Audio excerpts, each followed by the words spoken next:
Hello, everyone, and welcome to the webinar to introduce the Busan Outcome, the outcome of the third meeting of the Sustainable Ocean Initiative Global Dialogue with regional seas organizations and regional fishery bodies, which took place at the end of October last year in lovely Busan in the Republic of Korea. My name is Joe Appiat. I coordinate the work on marine, coastal, and island biodiversity at the Secretariat of the Convention on Biological Diversity, and it's really a great pleasure to have you all here. This was a really important meeting for many of us, and certainly for us in the CBD. It was very timely, and it produced some really important outcomes that we're very happy to share, and really look forward to this webinar as an opportunity to share the outcomes a bit more broadly, and to also have hopefully some discussions and questions around how we can take this forward. Now, we have how we're going to proceed through the agenda today. Marketa, next slide, please.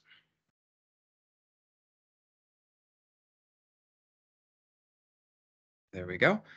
So we're going to have just some opening statements from the co-organizers of the Sustainable Ocean Initiative Global Dialogue, the SOI Global Dialogue, which is the CBD, the FAO, and UNEP. I'm going to give just a bit of background on SOI and the Global Dialogue and our approach to this to the third meeting of the Global Dialogue. One of the co-chairs of the Global Dialogue will give an overview of the Busan Outcome, which came out of the last meeting. Unfortunately, Dixon is unable to be present with us, but we have Stefan Asmundsson from Iceland, who has been, together with Dixon, has been the co-chair of the entire Global Dialogue since 2016. Now, then we're going to have presentations on the regional roadmaps that came out of the last of the third meeting of the Global Dialogue. Then I'm going to touch a little bit on some of the insights on the way forward, including in the context of the Kunming-Montreal Global Biodiversity Framework, and then hopefully have some time, and certainly we'll do our best to make time for questions and answers and some discussion. Next slide, please.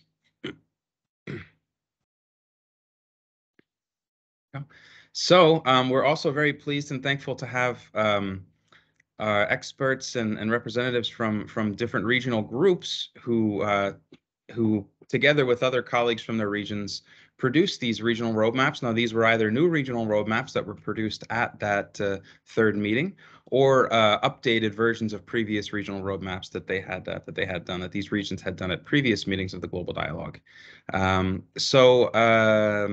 Next slide. I think that's it, Marketa. Is there another one? If not, we can go back to the main slide. So just to update a little bit on those of you who are watching, in order to keep things a little bit more orderly, so to speak, we have disabled the participants' ability to turn on and off their camera and turn on and off their microphone.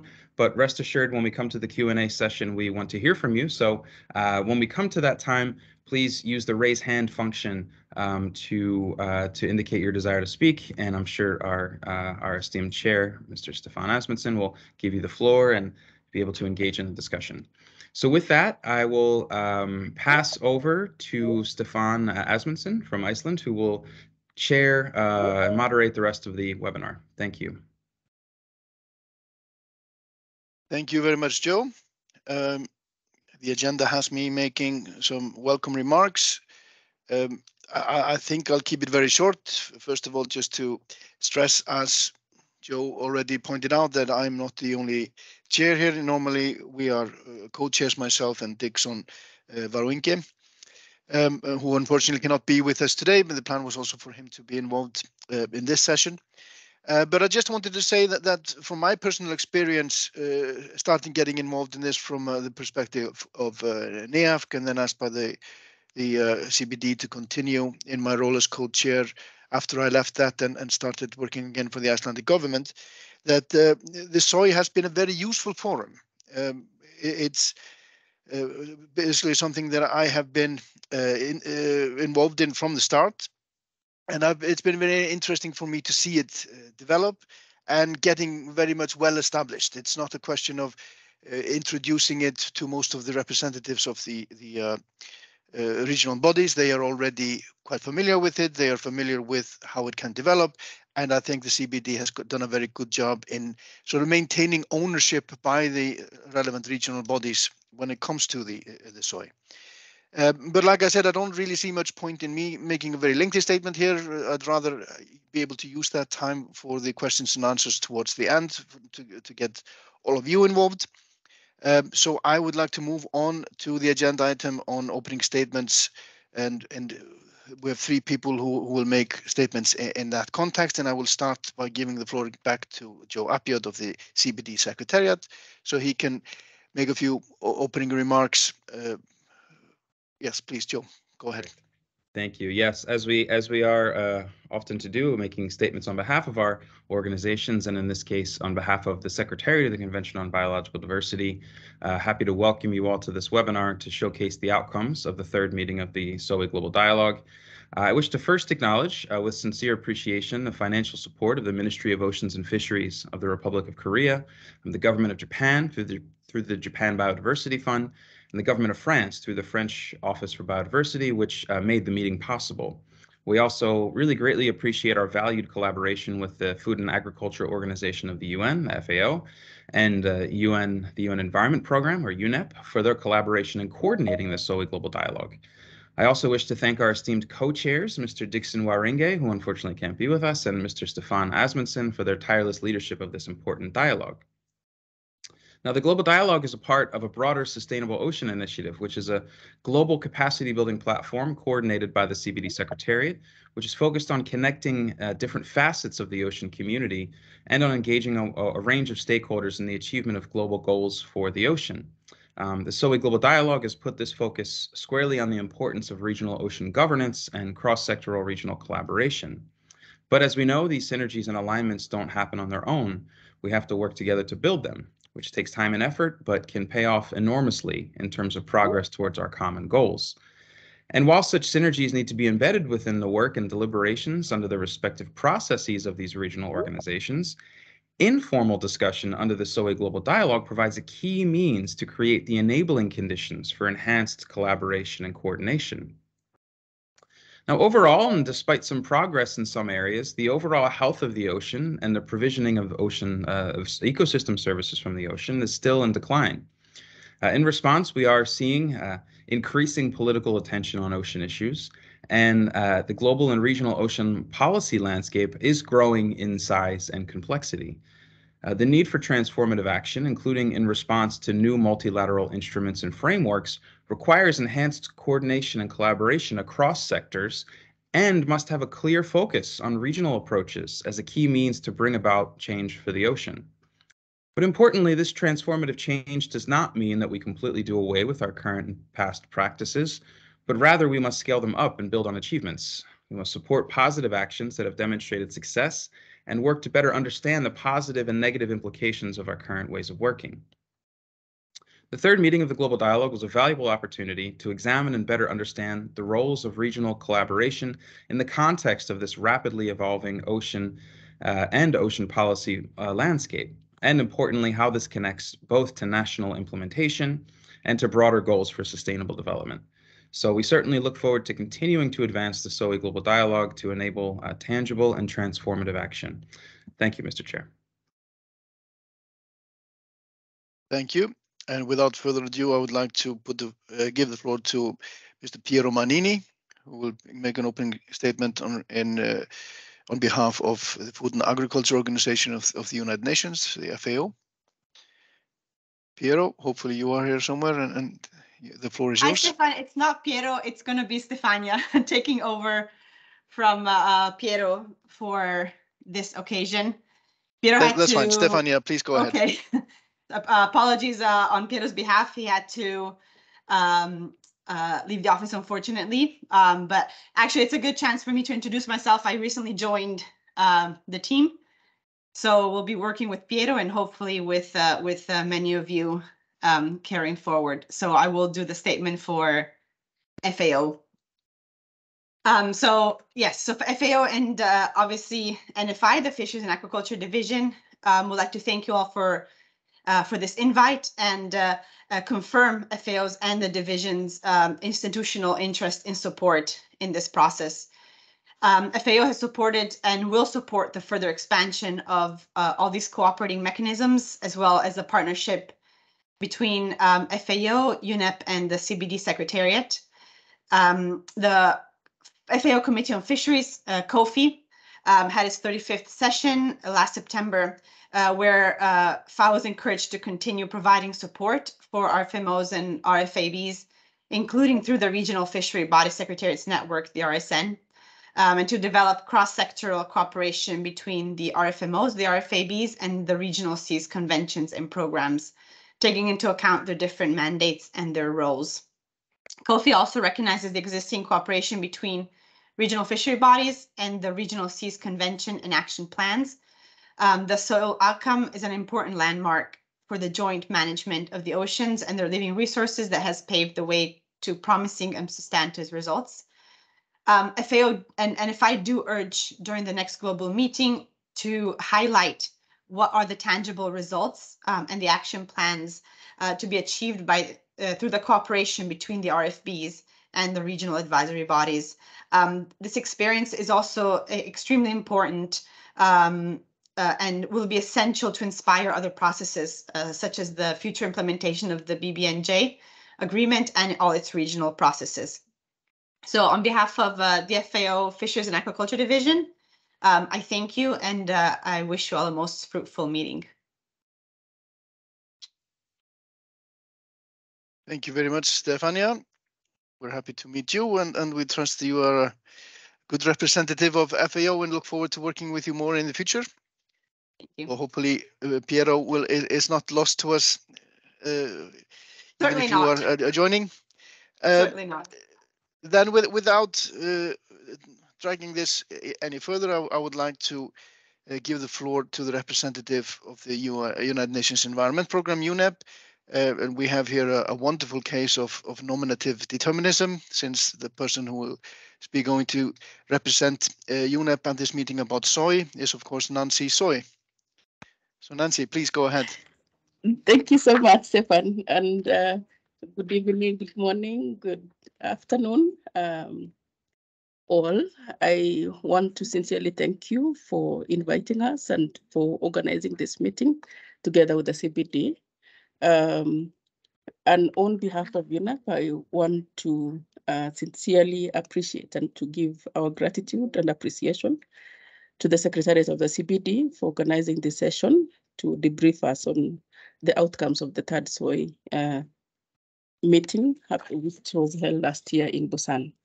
The meeting, as you all know, provided an opportunity for us to be able to discuss and share experiences on how we are going to strengthen ocean governance in our respective regions and to share knowledge and on cross-sectoral collaboration on the ever-increasing and complex environmental challenges facing the marine and coastal environment.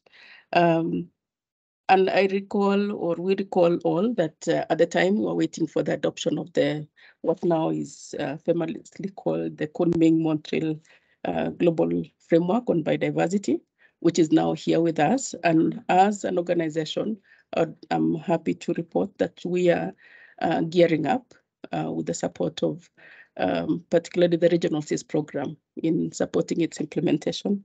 We have the UN Common Approach, which we are already looking at it in how we're going to be able to roll out the implementation of the post-2020. And as the COP did, is in recognizing the importance of marine and coastal biodiversity, the UN Environment as well recognizes the important role that is played by organizations, including the regional seas and the regional fisheries organizations, among many other actors in supporting the work on marine and coastal biodiversity. With this, I would want to echo what the COP, also the CBD COP, at its 15th meeting, in encouraging or in commending the collaborative efforts through the SOI initiative on encouraging the dialogues and strengthening the regional seas organizations and regional fisheries bodies in supporting the implementation of the post-2020. And I urge you all, or all of us, to take advantage of, this forum and also the multilateral mechanisms that we have in our respective organizations to support the implementation and, of course, the outcomes of the third SOI meeting. I thank you all. Thank you very much, Nancy. And sort of as my own comment on all of this, if you forgive me, I just wanted to highlight the importance really of this forum, which of course is focused on cooperation, coordination between regional bodies, to have this support of the relevant global organizations like the CBD, like FAO and UNEP. I think that's very important support for the work of the regional bodies, which is really what is the foundation of the SOI. But moving ahead, I'd like to now move towards a short overview of the background and history of the SOI, and overview focus of the third SOI Global Dialogue. And for that, I would like to give the floor again to the CBD Secretariat and ask Joe to provide us with that background and that overview. So please, Joe, you have the floor again. Thank you very much. I believe everyone should be able to see my slides. Maybe just Stefan, give me a nod. Great, thank you. So indeed, it's my pleasure to give some words on the background and context for the Global Dialogue overall, for those of you that are a bit perhaps new to this, as well as the objectives and the context specifically for the meeting that we held last year in October. So this is all based on the clear understanding and recognition that regional organizations are really key players in achieving global goals for the ocean overall, whether it's related to fisheries, biodiversity, or the environment. And in fact, we in the global processes, we tend to relate, and our mandates are largely to relate directly with governments. But regional organizations are, from the ocean side in particular, very critical for translating global commitments to the regional and national level, helping to facilitate implementation, and then also, reporting back and facilitating the reporting back to the regional and global levels on how we're doing, which is really essential to informing these decision-making processes.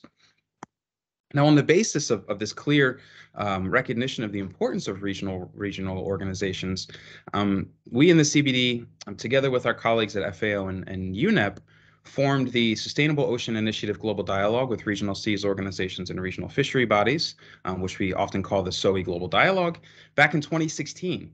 And this was with the clear objective of bringing together representatives of regional seas organizations and regional fishery bodies, and those being the sort of main focus of the discussions, the RSOs and the RFBs, so to speak, but together also with other participants from UN agencies and global and regional initiatives, NGOs, and governments that are active in these respective processes. First, with the objective of sharing experiences within the respective processes of RSOs and RFBs, contributing to an enhanced mutual understanding of what each other are doing. And often we've seen in the same region, sometimes they don't really know what each other are doing, so actually this is a really key added value of the process. Sharing experiences and joint and collaborative approaches. So some regions are moving ahead very ambitiously with joint approaches to planning and management, and it's important to share those experiences across regions.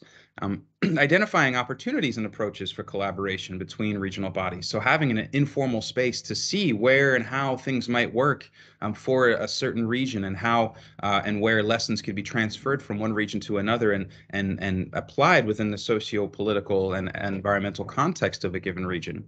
And then finally, looking at the roles of regional organizations and regional collaboration in progressing towards and measuring progress towards global goals and targets.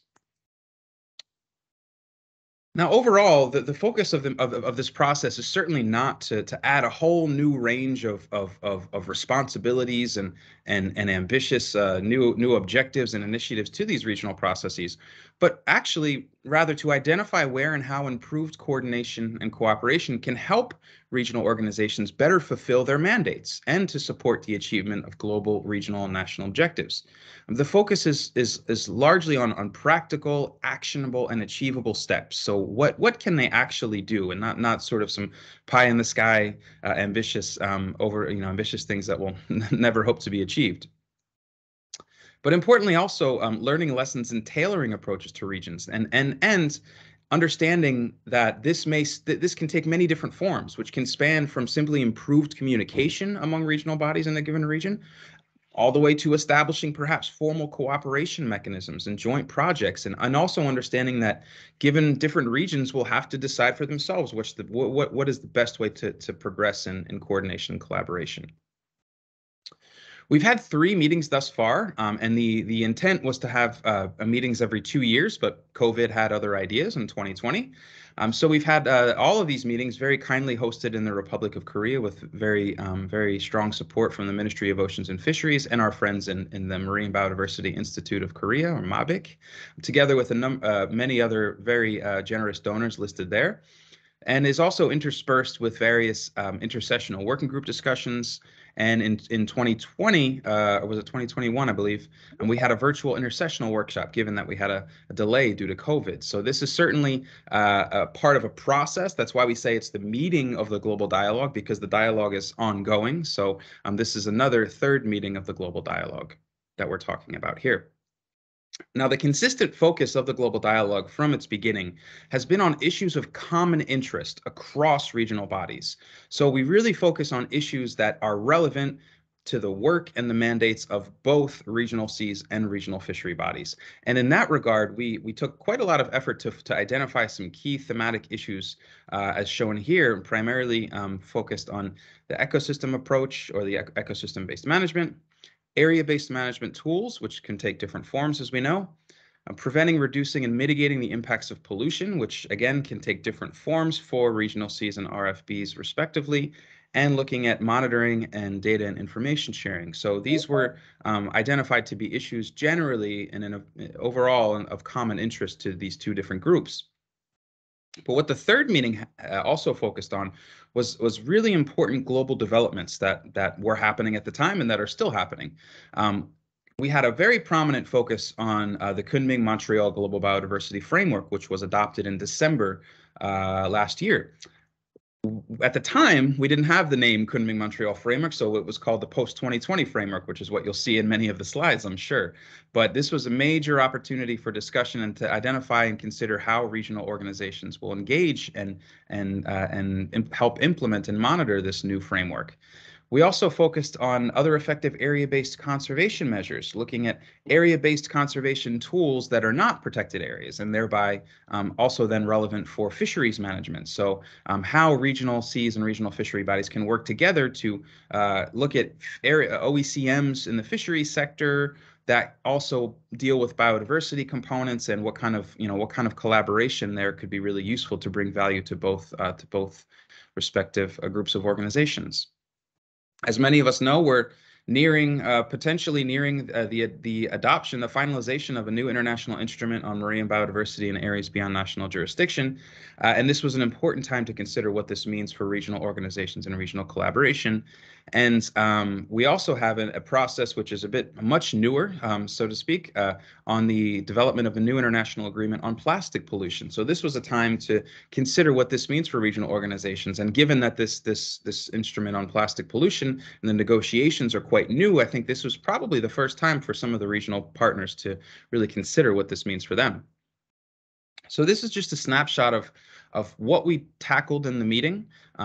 Importantly, we talked about those issues that I noted, but we also just wanted this is an important forum to hear updates on regional work. So what's the status and what's happening in their region? What's the status of cooperation and coordination? And this is also just an important forum for reporting back on what's going on in different regions and different processes. And I think of course this is a really important time for different regions to brief each other and update each other on what's happening. But again, this, I think, for many partners was perhaps the first time in a long time that even regional organizations within respective regions have had the chance to sit down together and talk about what's happening in their processes. But then we focused on these important the important global developments that I noted, and then had quite a lot of focus on the post-2020 goals and the targets. And again, as I said, post-2020 at the time, but now Kunming-Montreal Global Biodiversity Framework, and seeing the relevance of these goals and targets to regional organizations. And all of this feeding into the development of regional roadmaps, whether those were revised roadmaps from previous versions, or updated, or new roadmaps. So that is really that was the targeted focus of the third meeting, and we're very happy with the outcomes, and happy to pass it back over to Stefan to give us a little bit more details on the outcomes of those discussions. Thank you.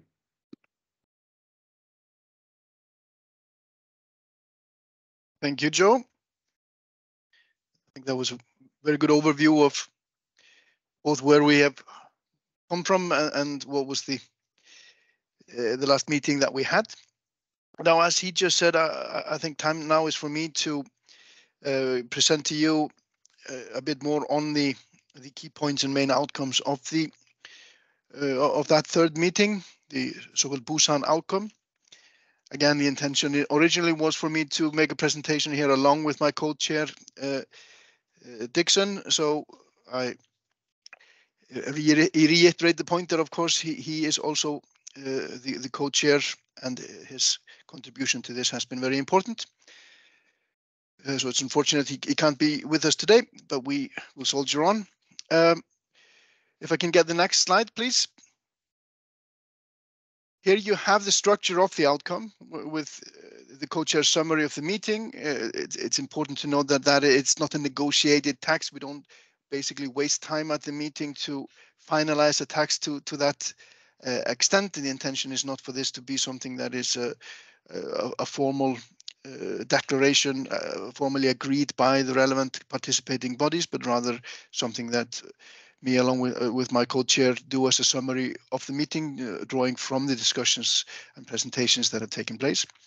And then, of course, we have the regional roadmaps, which are a very important aspect of the whole concept of the SOI Global Dialogue, where we are advancing collaboration and coordination between regional seas organizations and regional fishery bodies. And then we have the summary of presentations and plenary discussions, and finally, synthesis of breakout group sessions. And I should emphasize, before I move on, the importance of these breakout group sessions, which to some extent is the most important outcome of the meetings. That is where all the participants get to share their experiences, and they get to discuss the best ways forward. And we have tried to have a bit of flexibility in sort of how we group people together to make sure that we maximize the positive outcomes that we can get from that. If I could go to the next slide, please. Now here we have a few points regarding the progress and development in regional coordination and collaboration. First of all, we have the result of an online survey that was done, and I would encourage all of you to look at the results of this survey. You have the link there, and I'm sure you will also get a copy of the slides where you can easily follow the link to go there. And there are many interesting points that I simply don't have time to go through here, but that includes how to address challenges and gaps, and how the SOI can support the efforts that are already ongoing and that are planned for the future. We also have here a few points regarding the regionally coordinated presentations and developments in regional collaboration and coordination, with the following insights. And I know that you are all very well capable of reading it, but I will still go through it. That we have the significant increase in scale and prevalence of regional collaboration coordination since the first SOI Global Dialogue in 2016. And of course, this is a very important point. If we were not seeing that sort of increase, if we were not seeing the progress, can I please have the slides back up on the screen? At least on my screen, I no longer have that. I simply have the Teams link there. Yes, thank you. Yes, but as I was saying, if we were not seeing this increase in scale and prevalence, then we would have to start thinking, going back to the drawing board, basically how we can reevaluate this to get things going. But the fact that we are seeing this is of fundamental importance, and fills at least people like me with hope that the SOI is really making a difference in a positive way. And then we have a wide range of approaches, for example, informal and formal communication, formal cooperation mechanisms, joint projects. And of course, these types of outcomes are very important to put into practice the increased coordination and collaboration. While, as Joe mentioned previously, it's of course very important to quite simply get the contact between the different organizations, because in many cases, SOI is really creating first contact between relevant organizations. But to see that we are then building on that several mechanisms and even joint projects, again shows the practical implications of creating this framework. And then we have strengthening and formalizing cooperation, where we have value, which is valuable for identifying common interest, improving mutual understanding of mandates, and supporting accountability and transparency. And again, that's sort of focusing on the practical outcomes that comes from this joint forum between these different organizations. We have valuable experiences and lessons learned from one-size-fits-all approaches. But there are few one-size-fits-all approaches, as different regions face different circumstances. And that is, of course, something that's very important to recognize. And I'm sure you're all happy to note that we are not trying to just find the solution that everyone must follow, that we found a particular approach that everyone should simply implement. We need to take part of the different regions. We have to take part of the different circumstances that are in each area.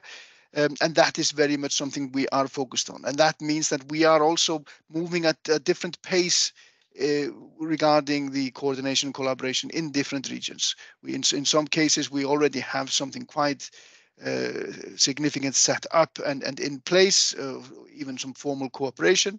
So it's a question of then expanding on that and strengthening that even more. In other areas, it's more to do with really establishing those first steps, and how we do that differs between regions, of course.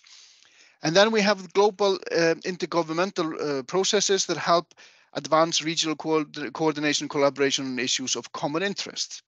And this, as I mentioned before, is where it's very important to get those global organizations involved to make sure that the regional organizations are not isolated in what they're doing, and that we have linkages and we can all sort of see ourselves contributing to the global goals that the governments that are members of all these organizations have set themselves.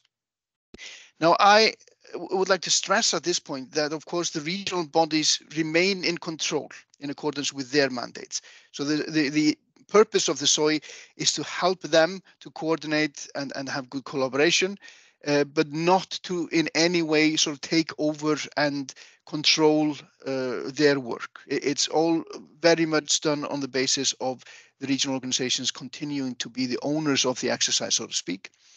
And in that context, I would like to say, and many of you will have heard me say this before, but I think it's worth repeating, that I very much welcome how the CBD has approached this from the outset.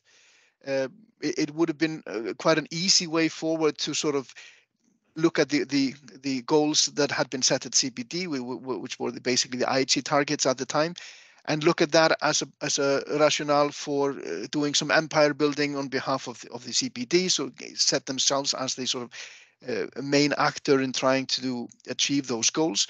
But I think it was very sensible for the CBD to use the approach of strengthening the bodies that are already in existence, try to get them to interact more clearly and more explicitly, and to introduce them more explicitly to the goals that have been set within CBD. In many cases, this was really looking at this from the point of view of fisheries organizations in particular. I would say simply being introduced to the work that was being done within CBD and the goals that had been set, and taking part in these different efforts to try to reach those goals and have the regional bodies as the main actors in that, I think was very useful approach. And that has really been the basis of the work of the SOI from the outset. Then, of course, moving along, we should note that we have the opportunities to support regional organizations and collaboration coordination through different bodies, and that includes Regional Fishery Body Secretariats Network, the RSN, which is coordinated by FAO and plays obviously a very important role in coordinating these different regional fisheries bodies. And then we have the UNEP Regional Seas Program, which plays a similar role when it comes to the the counterparts to the fisheries bodies from an environmental side. And then, of course, you have the Global Environment Facility, particularly through its involvement its international waters focal area. And this is obviously where we have that those contacts and that coordination and collaboration, which is initiated by the SOI, being supported also through other mechanisms. And again, simply demonstrating that we are not doing this in isolation. There are outside. There is basically work also outside the SOI, which plays a key role in making sure that the practical implications that come out of it are as useful as we want them to be. Can I have the next slide, please? Now here we have an overview of the thematic issues of relevance to regional coordination and cooperation. Obviously, there are many more that could have possibly been thematic issues, but we chose these to be our main thematic issues, the ones that we are focused on, because they are particularly topical currently, and of course all of them are very important. We have the OECM's issue, the BBNJ, and the negotiations that are starting on a new plastic pollution instrument. So these obviously all have great potential for cooperation among the types of organization which the SOI is intended to bring together. We have there listed a few under the OECMs. We have the strong potential area of focus for collaboration between RSOs and RFBs, existing tools with potential for designation of OECMs, for example, the VMEs at the regional level. And there is a need to enhance understanding of OECMs among regional organizations, illustrating the respective roles of RSOs, for example, biodiversity assessment, and RFBs in fisheries management, in implementing, monitoring, and assessing OECMs. And of course, work is already underway on OECMs in many of the regional organizations, but they have sort of different roles to play in this, and I think quite clearly the issue of OECMs is something of a poster child for the potential for fruitful collaboration and cooperation between RSOs and RFBs. The BBNJ is, of course, something of a different issue. There we have an opportunity to strengthen regional governance and coordination, but not yet clear as deliberations are ongoing. And we have different levels of awareness and engagement among RSOs and RFBs, partially reflecting the different mandates. But we need to better understand how it will impact the work of regional organizations. And of course, the key aspect there is that this is an ongoing negotiations at the UN. We will start actually just next week on a 2-week negotiations exercise, which we are hoping will finalize the new instrument. We remain hopeful that that is the case. Several of the issues are very close to being resolved, but of course there are many things that need to be resolved in this BBNJ exercise. But until negotiations finish, there will be some lack of clarity as to exactly what it will mean for the regional organizations. We're still working in the BBNJ negotiations under the principle of nothing is agreed until everything is agreed. So even the aspects that have more or less been settled is not something we can look at as a very firm basis to work on, but we have to wait until this exercise has been finished. But whatever the conclusion is, that is very clearly going to have a very big impact on the cooperation and coordination between RSOs and RFBs. So that will continue to be an important thematic issue to focus on. And when it comes to the instrument on plastic pollution, that pollution is a major focus area of RSOs, perhaps less so on fisheries bodies, where the focus is on issues such as abandoned, lost, and discarded fishing gear, but nevertheless quite an important aspect for fishing bodies, including for the reasons of the effects of plastic pollution on the fisheries resources which they are managing. But it's still unclear how it will impact the work of regional organizations, because of course this process for negotiating this new instrument has just started. But that also means that there is an opportunity for regional organizations to influence the process at this early stage, and the cooperation between RSOs and RFBs can be very important in that. So from this overview, I hope you've both seen how we are looking at it and also why we thought that these particular thematic issues were very topical right now. If I could have the next slide, please. Now, the post-2020, or what we're now calling the Kunming-Montreal Global Biodiversity Framework, we're here looking at the roles and opportunities for regional coordination and cooperation. This is something that we spent good time on at the meeting. We, of course, were in a position where we were discussing this before the goals and targets were finalized, but a lot of work had already been taking place. So we had a reasonably good overview of how this was heading. And I don't think anything happened in the sort of finalizing of this that changes fundamentally any of the things that we discussed. So whilst timing probably would have been even better for us if we had been in a situation where everything had been finalized, we nevertheless found this to be a very useful exercise. Now, of course, if I go slightly through this and just mention that for the goal A, we have the protection and restoration of ecosystems, reduction of species extinction rate and risk.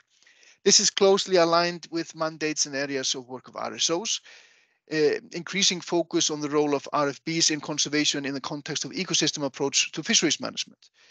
And of course, it should be mentioned that issues related to protection of ecosystems, etc., are already a major task of RFMOs. So that's not something new, but certainly something that will continue to be an issue of importance and an issue of emphasis, and a useful thing to have as a subject for cooperation between RSOs and RFBs. And then when we talk about goal B, which is sustainable use and management of biodiversity, this is of course closely aligned with mandates and areas of work of RFBs. And we have an increasing focus on the role of RSOs also in biodiversity assessment and monitoring in the context of sustainable use. So regional collaboration and coordination is important in monitoring and assessment of progress towards these goals and the targets.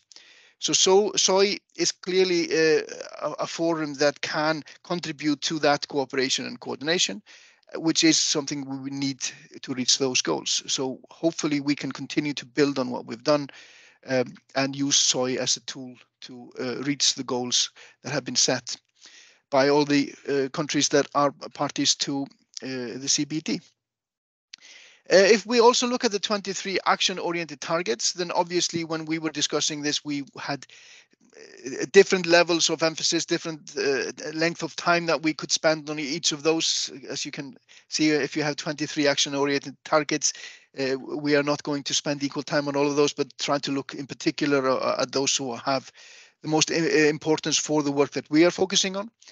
And that are those who are lastly listed there. You can see on the slide, targets 1 to 4 with spatial planning, restoration, protection and conservation of ecosystems and species, where we have significant ongoing work in RSOs and RFBs, expanding areas of coordination and collaboration and opportunities for scaling up. We have targets 6 to 8, invasive alien species, pollution, climate change. There, of course, is significant ongoing work in RSOs, perhaps less focus within RFBs, but nevertheless something that they are concerned with. So we have a potential need to consider the opportunities for scaling up, and that remains an issue where we probably can have very useful cooperation, and so it can contribute to that. When we're looking at targets 5, 9, and 10, that's sustainable use, management, and trade of wild species, fisheries, and aquaculture.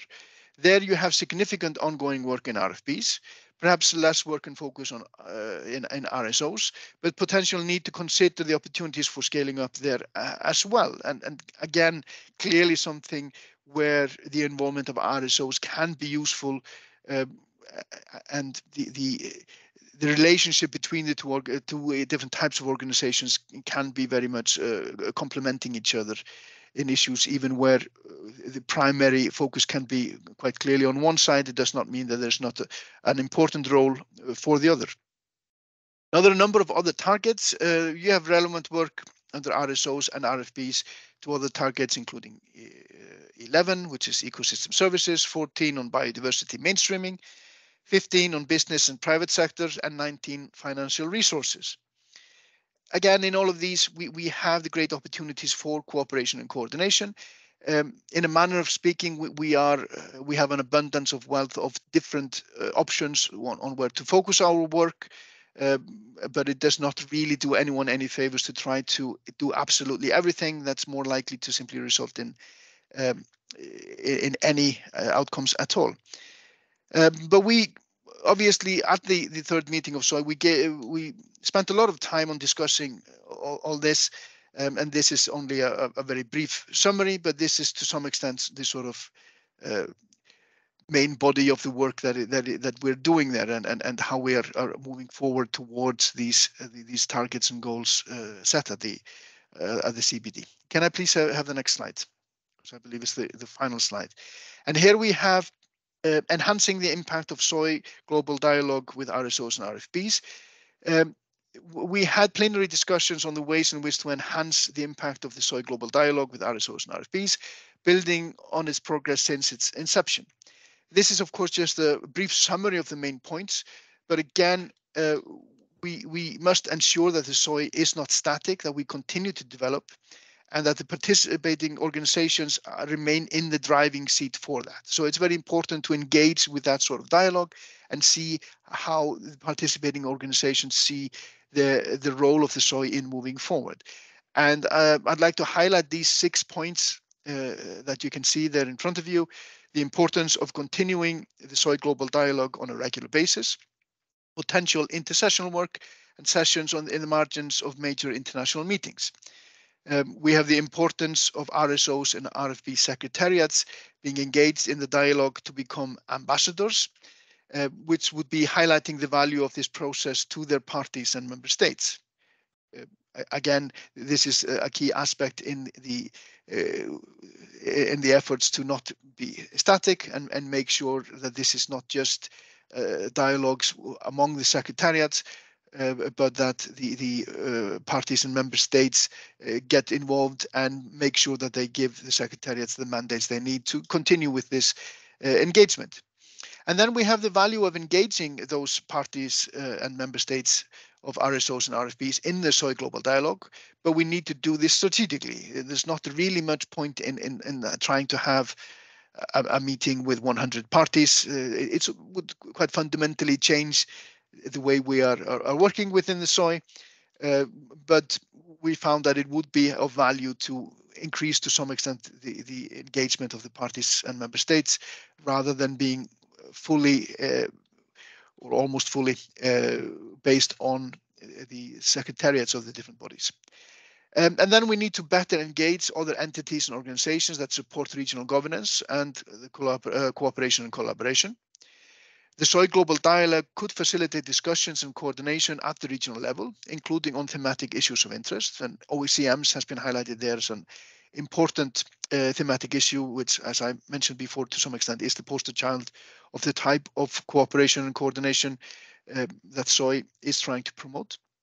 And then there is the potential to expand the range of topics and issues discussed under the SOI Global Dialogue, but we need to do so strategically, focused on the needs and strengths of SOI. Again, if we try to expand and do absolutely everything, the result is more likely to be that we don't do very much at all, rather than that we succeed in doing absolutely everything. Again, this is just a brief overview. I'll try to keep it reasonably brief, but we spent a few days going through all of this, and I could definitely have spent a few days going through all the details with you, but we don't have that sort of time. So I will make do with this as the presentation of the Busan Outcome. And I will move on now to the presentation of the regional roadmaps. Again, this is a very important aspect of what we are doing, given that it is the regional bodies that are the driving force behind the SOI. So without further ado, I would like to give the floor to Ulrika Gunnards, who will present to us the Western Indian Ocean and adjacent areas. Ulrika, are you there? I'm here. Thank you. Thank you so much. I will try now and see if I can share my screen.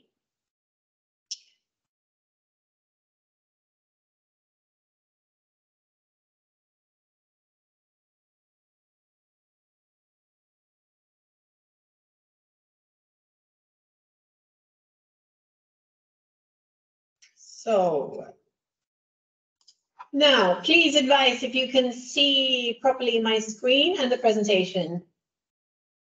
Yes, I can see it on my screen at least. Yes, thank you. Great, thank you so much.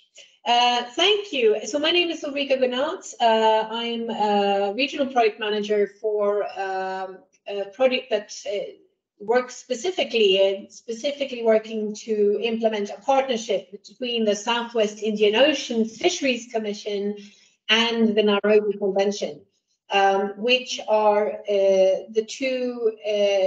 The Nairobi Convention is the regional sea convention for the Western Indian Ocean, and the Southwest Indian Ocean Fisheries Commission is a fisheries advisory body with a very general mandate for fisheries advice for sustainable fisheries. And 4 countries from South Africa up to Yemen, and also including the island states of in the Western Indian Ocean.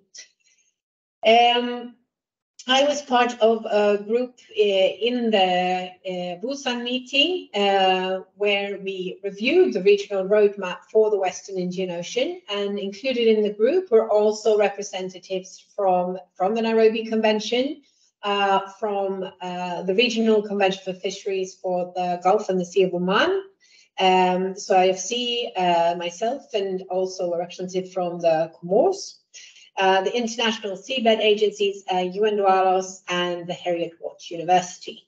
So I'll try and go through now what our results were.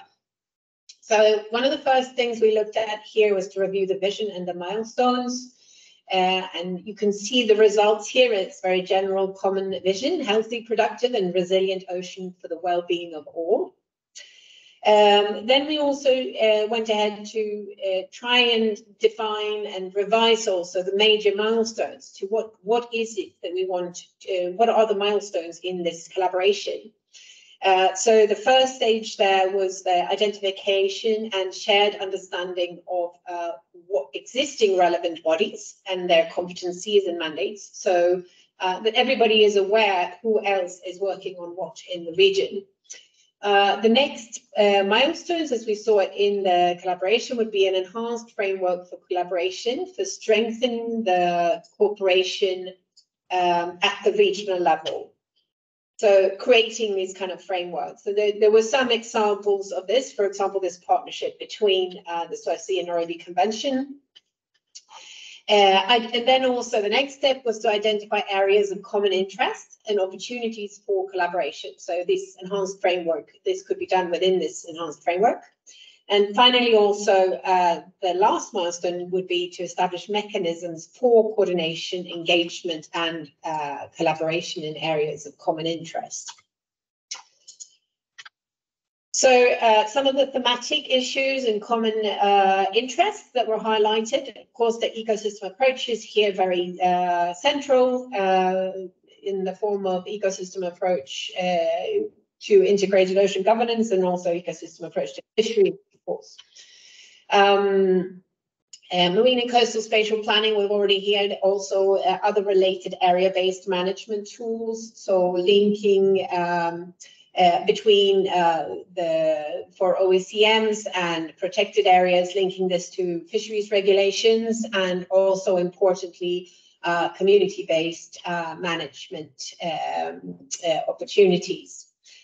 You can also see how more general themes on conservation, and specifically here of common interest, essential fish habitats, of course, also impacting on the production of fish, recovery and conservation of threatened species, handling of invasive alien species, pollution is mentioned also, climate change impacts and adaptation, and of course sustainable resilient livelihoods, which especially for this region, I think all regions, but also in this region, poverty reduction and resilience for coastal communities is really key.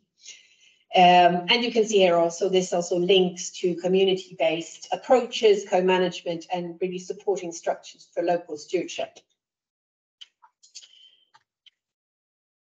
Key actors that we can see in our region when it comes to RSOs and RFBs, we have the Nairobi Convention, PERSCA, RECOFI, SOIFC, IOGC, the Indian Ocean Tuna Commission, CIOFA, Southern Indian Ocean Fisheries Agreement.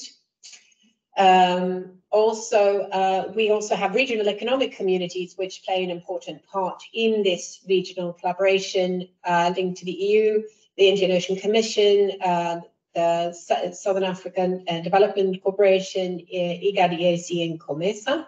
So these should not be forgotten. Also, other international government organizations that you can see listed there, civil society organizations, scientific community, and private sector actors. And of course, donors also in this region play a very important part in actually pushing the agenda in different directions.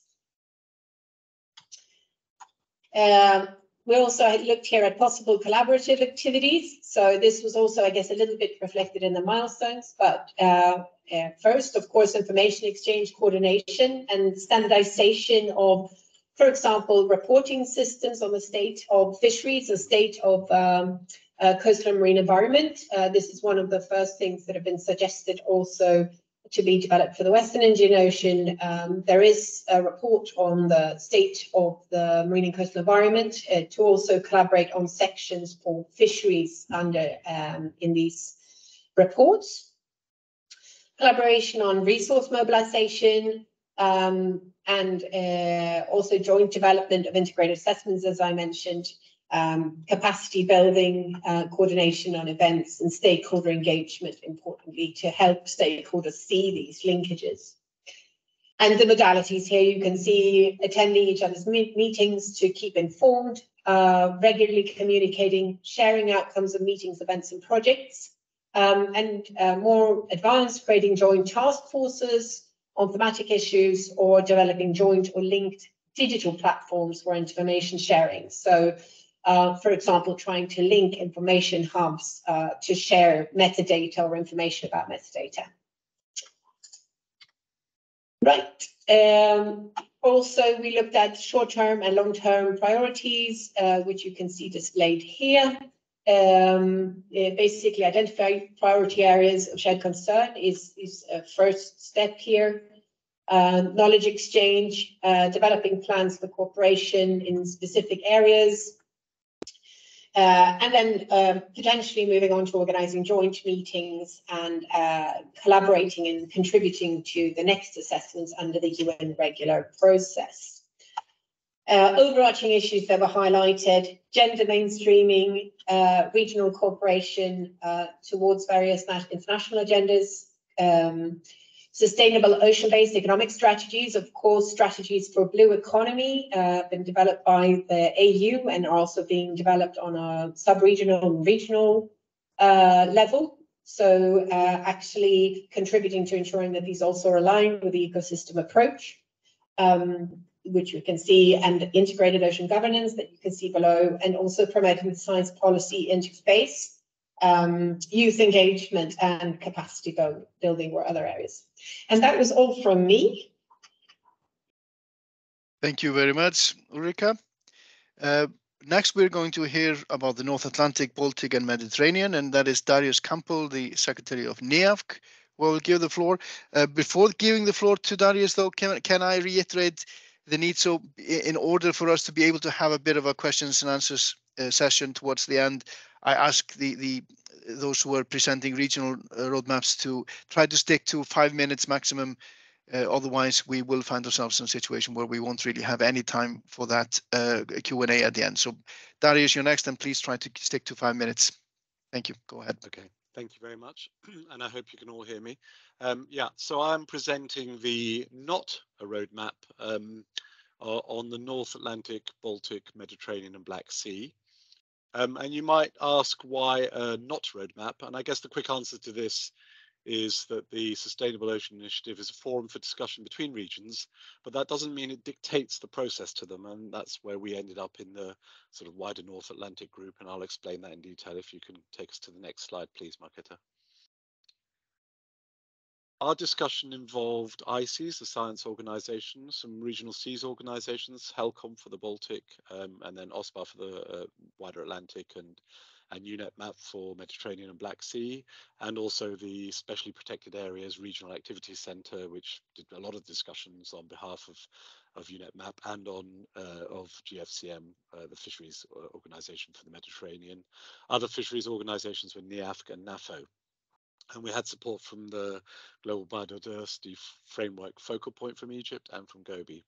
And this was a conversation around one ocean, the North Atlantic, but with these different, very different areas, including the Baltic and the Mediterranean, the Black Sea. So our contracting parties between us sort of cover from all the way over from the north and the west, round to the north, and then down to the southern coast of the Mediterranean. And much of this region, but not all, has relatively abundant financial resources and expertise. And that means for at least some of us, it's more likely that countries prefer to carry out their own science, their own measures, and enforce nationally. And so we have a very much more of a coordination role rather than holding the tool or resource centrally in the regional organization. And that means that roadmaps are often very much driven by our contracting parties. So next slide, please. And despite the differences around the region, I think we found in our discussions that we had a great deal of similarities in our visions and long-term strategies. So very similar issues: long-term conservation, sustainable use, protection of the marine environment, science-based and ecosystem-based management.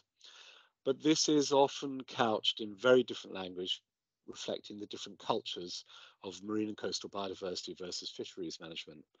And these organizational and sectoral cultures are an important thing to acknowledge and recognize, as they can be major barriers to cooperation, and especially at the national level.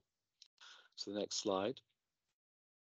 But the reason we have so many of these similarities are that there are, of course, common unifying global developments which do act as aims and milestones for us all. So UNCLOS, the UN Fish Stocks Agreement, potentially the BBNJ instrument, and of course recently the COP15 commitments made by our parties under the new Global Biodiversity Framework. Next slide, please. So we did identify some common issues of substance that we wanted to have as a priority in our area. And these were OECMs and MPAs, because these are already developing or developed in our area. But there's an important new area, I think, of interaction between our sectors in light of the 30% target adopted at the COP15. The other side, ecosystem-based management, because this underlines everything we do. And we all need to help each other to actually implement it comprehensively. And there are new developments here, for instance, OSPAR's 2021 ministerial strategy and NAFO's total catch index for fisheries. So there are things that we have new things to talk about. And then I've listed bycatch as well, because bycatch is actually fundamental to getting a proper understanding of the interactions between ecosystems and fisheries. And yet bycatch is so hard to really monitor well. And this is an underlying challenge for all of our organizations in understanding the interactions between use and the ecosystems. And next, please. And I think the importance of having representatives of different regional bodies discussing this face-to-face is that we each have a good overview of what's happening in our organizations and the potential links. And that means we can find particular opportunities to strengthen interactions between us and start new cooperation. And I think for our contracting parties, that means we need to transmit to them the opportunities and identify the barriers so that they can actually tackle this at their level. And then on to my last slide. I've been talking in a way a little bit about generalizations, but the specifics are happening. So NIAFC is, for instance, looking at developing its OECMs, it's looking to develop its ecosystem-based management, and also has challenges on bycatch. And we're looking at how we tackle these with OSPAR, with ICES, with NAFO, and also learning with GFCM. So there are quite practical things in terms of sharing how to, as the work develops. And now all the parties to that discussion at Busan are meeting in a couple of months again virtually to assess the progress we've made on the different issues and look for other things that we can talk about together and more collaboration opportunities. So maybe no roadmap, but a very active cooperation that's ongoing, and I hope will be very fruitful. Thank you. Thank you very much, Darius. And moving swiftly along, going to the wider Caribbean, where we have Yvette Wadi, who is going to make the presentation for us. And again, I would like to stress the need to stick to the 5-minute limit in order for us to be able to have a bit of a Q&A towards the end. Thank you. Yvette, you have the floor. Please go ahead. Thank you, Stefan. I'm Yvette Wadi, as you said. I'm the Secretary of the Western Central Atlantic Fishery Commission, and I'm giving this presentation on behalf of the Regional Sea Organization RFBs that are listed on this first slide. In the region, which consists of coastal and insular states that are bordering the Caribbean Sea, the Gulf of Mexico, and also the adjacent waters of the Atlantic Ocean. Our roadmap, our common vision, we start with our common vision, which is a vision driven by our 10 years politically endorsed strategic action program, a healthy marine environment that supports the well-being and the livelihood of the people. But also another common vision is the other LME, which is the Gulf of Mexico, which has another strategic action program. And you will see here that vision as well. Fulfilling this vision required to address thematic issues of interest, and these issues, the habitat and biodiversity, sustainable fisheries and aquaculture, the pollution, and some cross-cutting issues. There are specific areas of particular focus and common interest. So I would like to highlight here sargassum, which is a real challenge in the region here in the Caribbean. But you have also other like ocean acidification, invasive species, which the root causes that we have identified, of course, the poor governance which required, of course, this coordination and cooperation among the RSOs and RFBs, this poor governance, but also the limited financial and technical capacity, the awareness raising, and the issue of the data, access to data and information. In terms of common global drivers, the UN 2030 Agenda for Sustainable Development, or the post-2020 Global Biodiversity Framework, and the Global Plastic Treaty. The key actors to be involved in it, of course, those who were present in Busan, and all other IGOs, some additional, also the member countries and overseas territories, and donor community that are listed here, some NGOs or some philanthropic organization, academia, important for research and civil society, and also these private sector organization, important for the public-private partnership. It is important to have all these private, especially in our region. Tourism is very important. So having this tourism board and association being engaged will be key to fulfilling our vision. The possible modality for involving these actors, we have our regular meeting for the individual or constituents for the ocean coordination mechanism. I will just list this, what is called the CLME plus SAP interim coordination mechanism, which will bring together 7 IGOs, RSO and RFBs, and we have our meeting expand and strengthen collaborative actions under existing partnership. Here was listed the partnership of CRFM with the CEP. But our joint working group, which continues, CRFM, SPESCA and WCAFC have a joint working group on key fisheries, Spineless, Queen Conch, and this needs to be to continue. What are our priority actions to advance our long-term milestones? We have been exhaustive enough to enable each constituent to maneuver within its mandate or within its program of work. First, the enhanced knowledge management and information sharing. But we do have the operationalization of the ocean coordination mechanism, which is at the core of the Pro-Caribe program, which has just been endorsed by GF operation, which will start soon. And it is important actually this OCM to be implemented or to advance.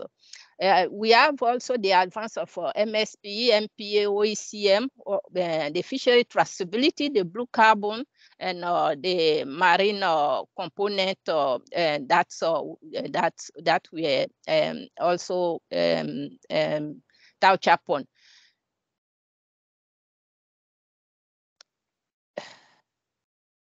Yeah, I'm trying to advance the last slide. Yeah. Okay, the last slide, our last short-term priority action, as I said, we have been so exhaustive in it that it enables each of the constituents to maneuver to have this flexibility in terms of their priority. So you will see it on the slide, but in the interest of time, I'm not going to touch upon all these, but just what are in bold, develop research or strategy to support the EBF or EAF, or the ICMO, which is integrated coastal zone management, or the MSP, the marine species for listing under SPO protocol, the blue economy assessment, the sustainable fisheries and aquaculture based on EAF or EAA aquaculture and precautionary approach, strengthening the small scale fisheries in our region here, especially in the WCAFC area. Sponsored fishery play a topical role here, so we should engage them. Implement a fishery management plan, the IUU, which is a common plague, blue carbon, sargassum mitigation, ecosystems, economic activity, the tourism and fisheries and the coastal communities. And last but not least, mainstreaming gender equality and equity in regional and national policies, strategies, and plans in the ocean sector. So, Stefan, I hope I try to keep to the 5 minutes or maybe 5 minutes, 30 seconds. So over to you. Thank you. Thanks for the opportunity to share our roadmap. Thank you, Yvette. And moving along to the Pacific Ocean Basin, where Peter Davis should be ready to step in. And I will again stress the need to try to stick to 5 minutes. So please, Peter, you have the floor. Thank you, Stefan. Thank you. I'll jump straight into it. Yes, our discussions focus on the whole of the Pacific Ocean basins. And it was a collaboration between SPREP, CPBS, IATCC, the NALPAP, and UNEP. Thank you. Next slide, Marketa. Our region is a vast one, and of course, there's a quick overview of the different RFMOs and RSOs in the region, and you can see that there's quite a significant gap in RSOs in the this ocean basin. Thank you. Next slide. Thanks, Marketa. We recognise that despite the vastness, there's a lot of ecological connectivity due to the oceans can all work together on. And in line with that will be cooperation in marine spatial planning, strategic environmental assessments, area-based management tools, including MPAs and OECMs. Excuse the typo there. And this is absolutely central to where we see that this process can contribute. Next slide, please. So we decided to take a fairly, it's not a conservative approach, but not to bite off too much in one go. And our first goals are really to raise a political awareness of the Sustainable Ocean Initiative and these collaborations and cooperation opportunities. Research and data exchange is vital between the organisations. We all have our own systems and databases, and we can really share information. We've already set up a collaboration with CPPS and SPREP, looking at our turtle tracking databases and seeing how we can, and that's just an example of what we will do. And we really want to look at how we can explore opportunities for joint funding. As I said, resource mobilisation is key for our region. And so we'll work together with donors and funding bodies to see how we can further this work in a collaborative way. And vital for our region also is bridging that, the building a bridge between science and traditional knowledge and policy and management implementation, and make sure that our local communities do have the opportunity to take part in decision making in the ocean space. So in the first 3 years, we just want to increase the awareness of this approach, establish communications between the organisations in a more formal sense, and build that those relationships. We want to then develop formal mechanisms for implementation, whatever that may look like, MOUs or working groups, or and we'd like to work with FAO and UNEP and the CBD Secretariat to convene a regional meeting of all regional and international organisations working in our region. Next slide, please. And that's just a list of the folks who are at the meeting, and I'd just like to thank the CBD Secretariat, the Government of Korea for what was an amazingly cooperative and productive meeting in Busan. So thank you very much. Thank you, Peter. And moving swiftly to the East Atlantic African region, where Omar Borim will give us a presentation. And like for the others, I reiterate we are running out of time, so please try to stick to the 5 minutes limit. Hopefully we can stay on slightly beyond the expected time, but please move ahead and try to stick within the 5 minutes limit. Thank you, Stefan. Can you please display my presentation, or should I do it from my side? Okay. Can you display my presentation? The presentation is on the screen now. I cannot see it. It's not appearing on my screen.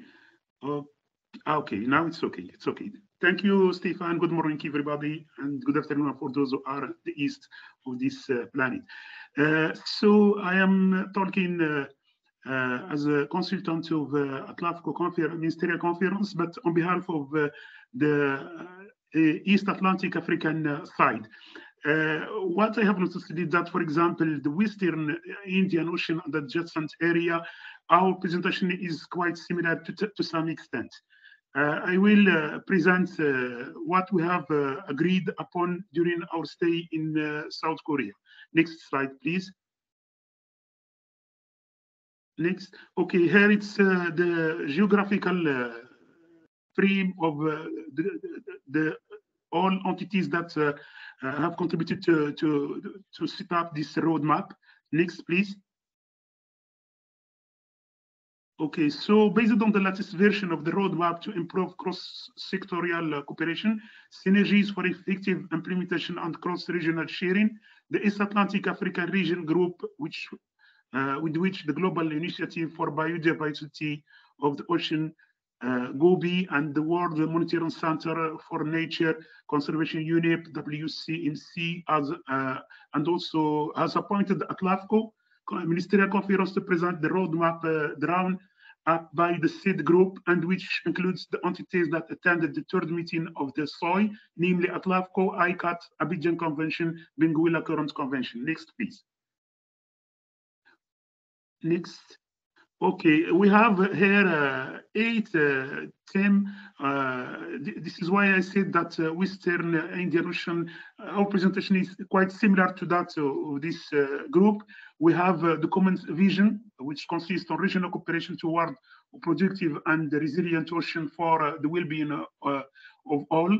The major milestones that are identified here, the army, I will not last on them.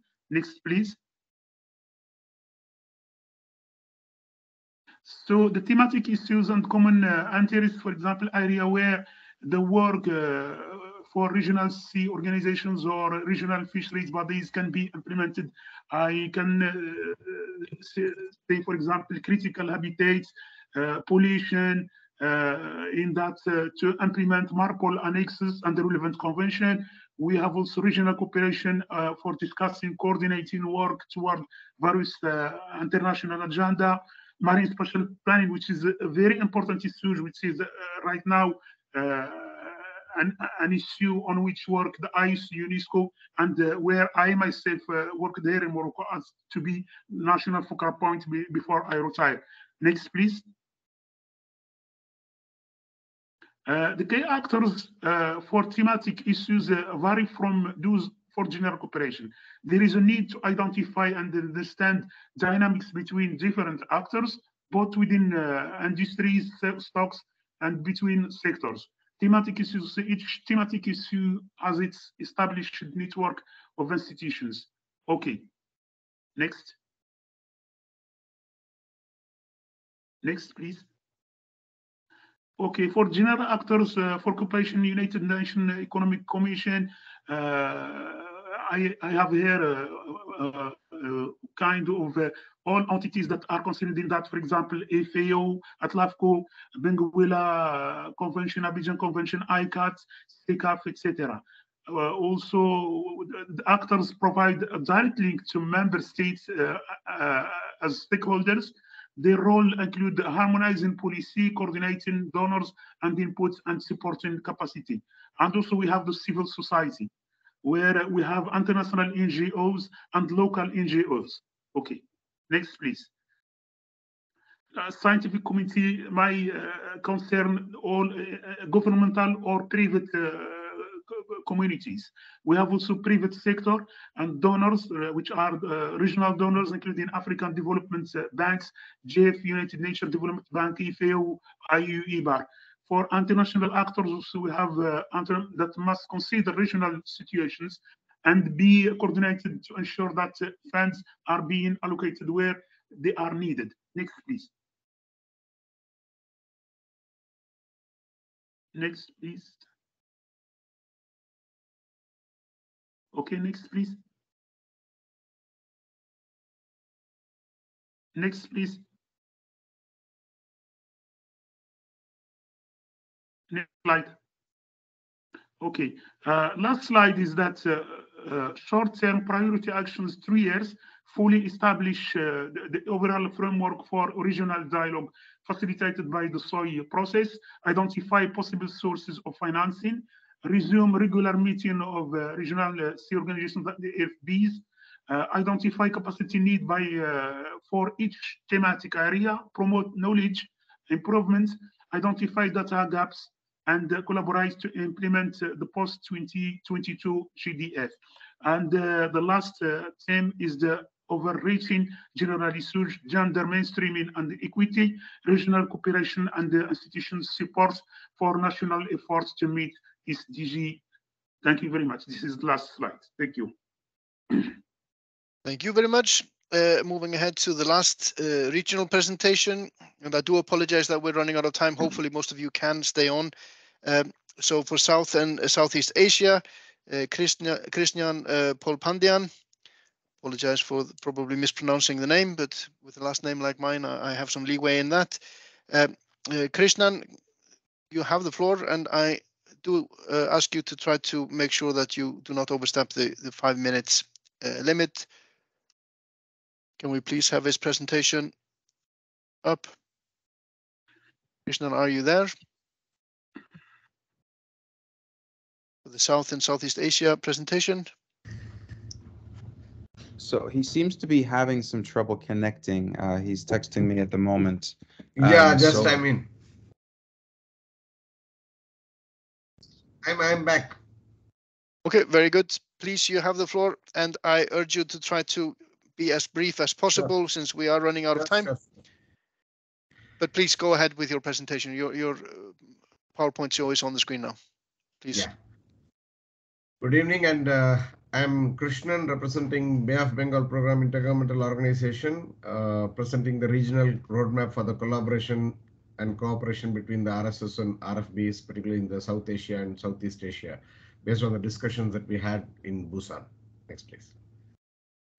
So the common vision that we envisioned for the group was towards achieving healthy marine and freshwater ecosystems in South and Southeast Asian region, and sustainable utilization of fisheries resources through ecosystem approach, through forging collaboration between the RSOs and RFBs, and enhancing capacity and knowledge sharing.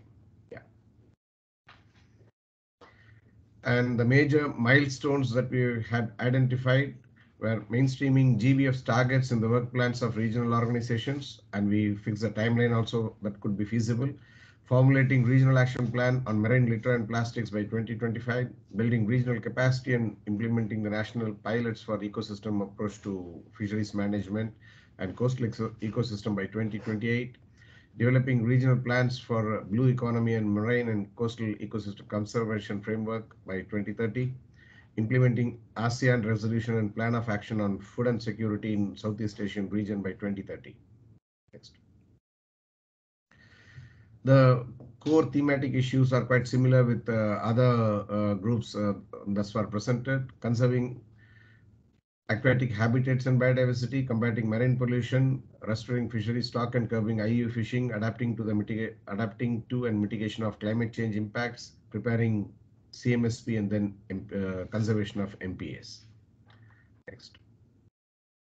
So we also identified the key actors. I will not go into the details, like largely the global actors, regional actors, and then the major funding agencies, the NGOs, private sectors, and we also identified the key academic and regional research institutions from the countries in this region who will be able to contribute in this process. Like, yeah.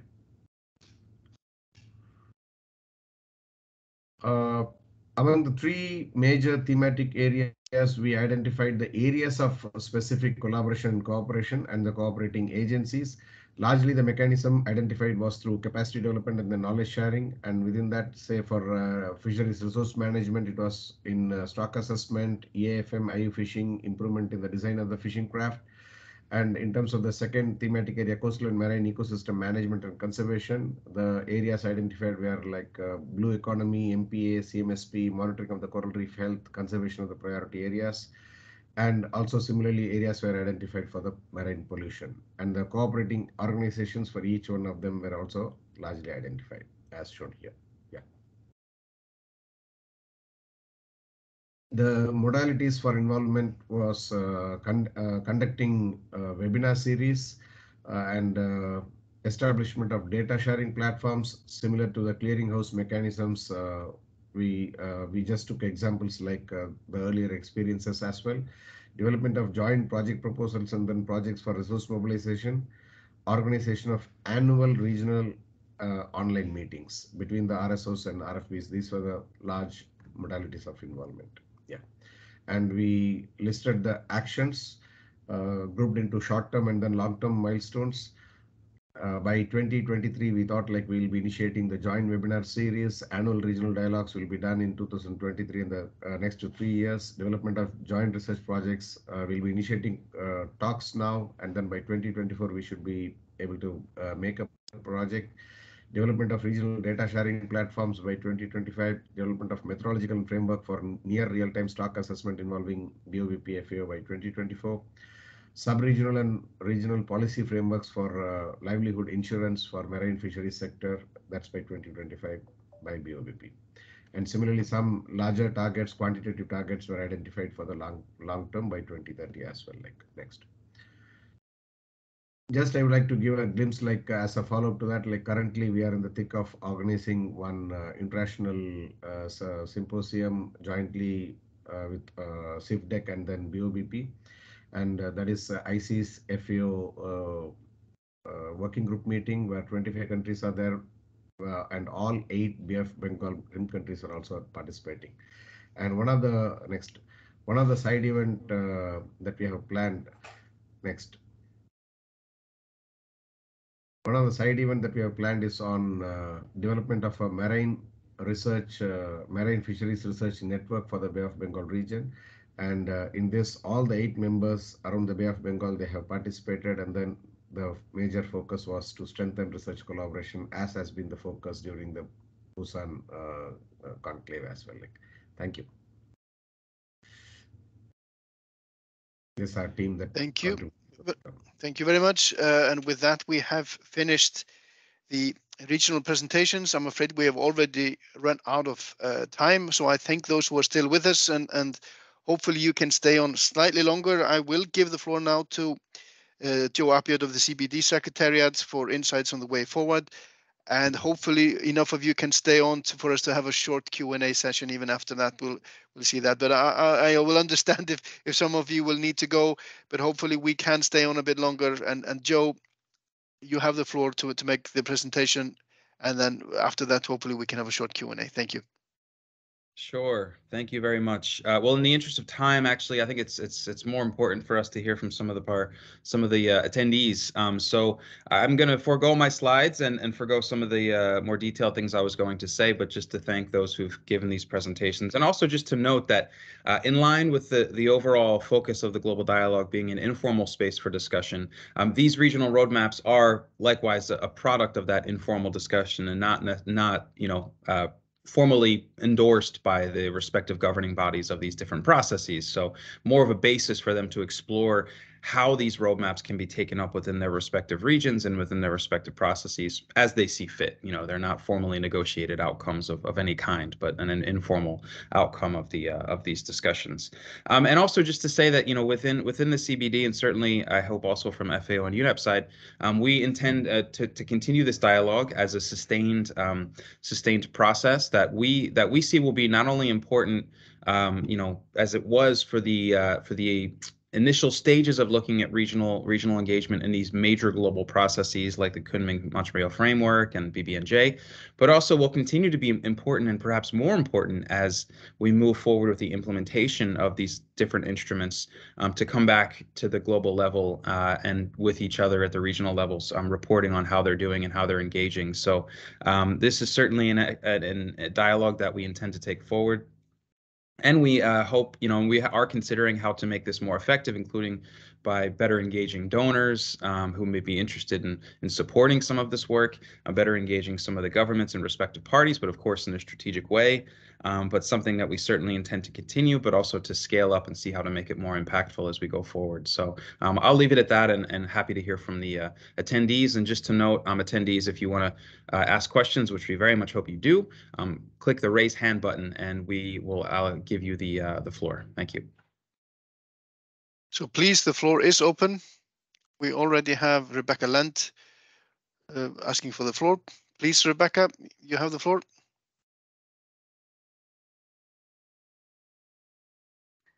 Thank you very much. I hope that worked to unmute. You can hear me. Thank you. Yes. I really appreciate this seminar today, this information, especially since I was unable to attend any of the SOI meetings. I think this collaboration is obviously so important for all the reasons already noted. I think these global institutions, CBD, CITES, and others, fisheries has not always been seen in a good light. So I thank Joe for his efforts, and I thank Piero as well and their teams for what they're doing. It's also important because of all the benefits of collaboration, especially when we turn to actually participate in this implementation. I find that it's quite labor intensive. We don't always have the bandwidth I thank Darius also for mentioning bycatch, which is, of course, the #1 concern for cetaceans. Finally, I just want to note that the IWC kind of straddles two worlds because we have harvesting and we also have conservation. And we're a member of the Biodiversity Liaison Group, and these are the executive secretaries from CBD, CITES, Ramsar, CMS, UNESCO, and so forth. I really urge both Joe and Piero and their teams to collaborate with those groups as well, because it's a great sort of one-stop shopping portals. Thank you again for a great seminar. Thank you, Rebecca. I also have a request for the floor from Burim from Morocco. Thank you, Stefan. I just want to highlight an important issue is that, for example, Morocco has hosted last year a meeting of International Association of Port Cities, knowing that many pollutants or many negative aspects that are impacting sea oceans are coming from the port. I can ask if it's not possible, for example, to bring this association to join us in this dialogue, because I think it's very important to have a look on what is occurring within the port. Knowing that, for example, the IFO now is initiating the Blue Port Initiative, and this might help to restore ocean health. Thank you very much. Thank you. It's a good point to look at the importance of ports in all of our work. As I mentioned in my presentation, we can look at many different aspects, and that's certainly one that is worthwhile examining whether we should add to the mix of what we have been doing. Is there anyone else seeking the floor? I don't have anyone with a raised hand that I can see, apart from what I presume is still the previous hand from Burim from Morocco. I don't have any further requests for the floor. I realize that people may be hesitant to start to ask questions given that we have already run past our time. So with that, I think I will simply give the floor back to Joe and see if the CBD Secretariat has any final points to make before we simply close the meeting. Well, just to say, indeed, thank you all for attending. Thank you, Stefan and Dixon, although he's not with us, for leading all of this. Thanks so much to the regional organizations and all the people who attended the workshop. As they can attest, it certainly was not a passive workshop. It was quite busy and intense, and they worked quite a lot, which is not always the case with these international meetings. So we appreciate their robust engagement, and we really hope that all of those who have been speaking here and those who attended do get value out of this, and we think that they do if they keep participating. So we very much want to make this something that is not just to advance the CBD interests, but really to support the work of regional organizations in better fulfilling their mandates and doing what their jobs are. So we're certainly not trying to add more onto what's already quite a very full plate, but really trying to help them do their jobs hopefully better and in a more effective way, including through benefiting from each other's complementary capacities. Now, the outcome is posted on the SOI website, the Busan Outcome, and something that we will certainly be coming back to in some intercessional work, and then hopefully then revisiting again at the next meeting in 2 years, well, in 2024, which is what we're planning as normal every 2 years. So thanks again, everyone. The recording of this will be posted on the YouTube page, the CBD YouTube page, after perhaps some slight editing. We again thank you for your participation and look forward to seeing you soon. Thanks. Well, thank you to everyone. And with that, I first of all apologize that we went over time and did not have as much time for Q&A as we had hoped. But I think this has been a very useful meeting, and I hope that opinion is generally shared. It's very good to see the overall positive opinions that people seem to have of the SOI, given the hectic international calendar that I'm sure you all have, that nobody is saying, can we please merge this with something else? But without further ado, I simply thank you all again and say that this meeting is hereby closed. Thank you all. Thank you. Thanks. Bye. Thank you, everyone. Goodbye. Thank you, Steve. Bye. Nice meeting.